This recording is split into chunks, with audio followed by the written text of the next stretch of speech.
अस्सलाम वालेकुम मेरे दोस्तों को दोस्त निसार जावेद हाजिर खिदमत हूँ एनजे ड्रीम टीवी के प्लेटफॉर्म से। दोस्तों बात यह करनी है कि घर में बैठी एक लड़की घरेलू जिसकी सजा जिसका जुर्म सिर्फ ये था कि वो एक सियासतदान की बेटी थी और वो सियासतदान जो था उसको हर सूरत में नीचा दिखाना था और उससे ना करदा गुनाहों के बदले लेने थे। बदला इस बात का लेना था कि उसने पाकिस्तान को तमीर क्यों किया, बदला इस बात का लेना था कि उसने इकॉनमी को इतना मजबूत क्यों किया, बदला इस बात का लेना था कि उसने पाकिस्तान के अंदर मोटरवेज के जाल बिछा दिए, बदला इस बात का लेना था। असल में सारी बातें तो छोटी छोटी बातें, बड़ी बात यह है कि डैन के बड़े मुंह में जो बड़े गोश्त के नवाले जा रहे थे उनको बंद करने की कोशिश की गई, जो कि अवाम की चोरी करके डैन के मुंह में जा रहे थे। उसको हाथ डाला तो उसकी वजह से उसके ऊपर इतने गैर नजर किए गए कि उसकी बेटी तक को नहीं छोड़ा गया। उसकी बेटी का सियासत से तल्लक कोई नहीं था। अभी बात यह कही जाती है कि फलां औरत का सियासत से तल्लक कोई नहीं है। अभी आपको लफ्जों से खेल खेल के दिखाते हैं, लेकिन वो मरियम नवाज भी औरत थी, उसका सियासत से तल्लक कोई नहीं था और वह घरेलू से लड़की थी। उसके ऊपर जुल्म सिर्फ इस बात पे किए गए कि वह नवाज शरीफ की बेटी थी। बुज़दिल लोग ऐसे काम करते हैं कि औरतों और बच्चों को वो निशाना बनाते हैं और जब उनके अपनी मुसीबत पड़े तो औरतों और बच्चों को ढाल बनाते हैं। तो ये बुज़दिल लोगों की निशानी होती है। वो बाजवा, वो फैज हमीद, वो इमरान खान, वो बाहर के थिंक टैंक, ये सारा जो एक पेज था, कादेउड़े और कादेंडूज और अमरांडूज सारे मिलके जो एक पेज बना हुआ था। अदारों में जो घुस बैठी है, अभी तक घुस बैठी हैं, उनका एक पेज बना हुआ था। अभी तक जो बाज नहीं आ रहे अपने एक पेज की सपोर्ट करने के, उनका एक पेज था।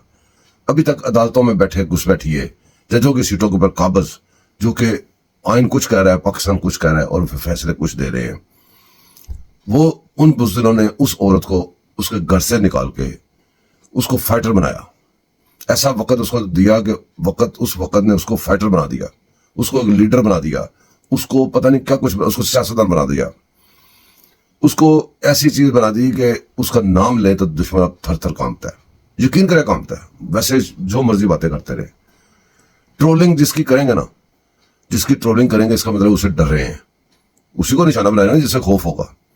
तो सबसे ज्यादा दुश्मन ट्रोलिंग करता है मरियम नवाज की, और मरियम नवाज से ये साबित होता है कि इतना ज्यादा दुश्मन डरता है। अब मरियम नवाज के जो दोस्त हैं, उसको चाहने वाले हैं, वो या उसका दुश्मन है। वक्त गुजर गया, वक्त को पकड़ के आप चीखें नहीं मार सकते। कोई घर में कोई आदमी, कोई बच्चा, कोई औरत को फौजगी हो जाए, खुदा ना हंसता, तो उसके पास बैठ के लोग रोते जरूर हैं, पर उसको ये नहीं कहते कि इसको घर में ही रख लो। उसको आखिर दफनाना होता है। इस अपने ख्वाहिशात को आप दफना लो। अब पाकिस्तान के लिए सोचो। मरियम नवाज के चाहने वाले भी पाकिस्तान के लिए सोचे और उसके जो अगेंस्ट है वो भी पाकिस्तान के लिए सोचे। कैसे सोचना है मैं बताता हूँ। अभी आपने बहुत सारे माजी में देखे हैं कि भी इतनी नौकरियां, इतने घर, फलाना, ये सियासी नारे होते हैं। अक्सर जो पार्टियां वो सियासी नारे लगाती हैं। अब दोस्त और दुश्मन दोनों ने का काम करना है कि मरियम नवाज के वादों को संभाल के रखना है। वो संभाल के रखें और उसकी ऑडियोज, उसके जो बयान हैं वो सब संभालें, बजाय इसके कि भी जैसे वो तरह मैं फलां को अंदर कर दूंगा, फलां को मूछे से पकड़ के ये कर दूंगा। इन कामों पे ना काम करें। आप हमेशा नजर रखें कि जो बातें उसने कही थी वो कर रही है, या जो उसका टाइम पीरियड होगा उसके अंदर वो काम कर चुकी है। इसके ऊपर अपने फ्यूचर का फैसला कीजिएगा। अगर वो ना कर सकी हो, अगर वो ना कर चुकी हो, सकी और चुकी में बड़ा फर्क है, तो फिर आप अपना फैसला कीजिएगा और फैसला उसको सुना दीजिएगा जब आपके हाथ में दोबारा फैसला दिया जाएगा। इतनी सी बात है। आप ये भी भूल जाते हैं कि हमने करना क्या है, होना क्या आपके पास होता वो है फिर जो आपके अगेंस्ट जाता है। आपने कई लोगों ने तो पैसे पकड़ लिए होते हैं, अपना फ्यूचर बेच दिया होता है। बहरहाल मरियम नवाज की ये सारी बातें सुने, उसने एक मुख्तसर एक आता किया अपने कामों का, जो वो करेगी, जो वादा किया, वो मैं इधर वीडियो लगा रहा हूँ, उसको सुने, उसको संभाल के रख ले, वो बड़े काम आएगी। उसका जो टेनोर है उसके अंदर हम चलते हुए भी देखते रहेंगे क्या कर रही है और वो सुनते रहेंगे, और एंड पे जाके भी उसको भी सुनेंगे, उसके कामों को भी देखेंगे और फिर अगला फैसला करेंगे। मरियम नवाज की बातें सुने।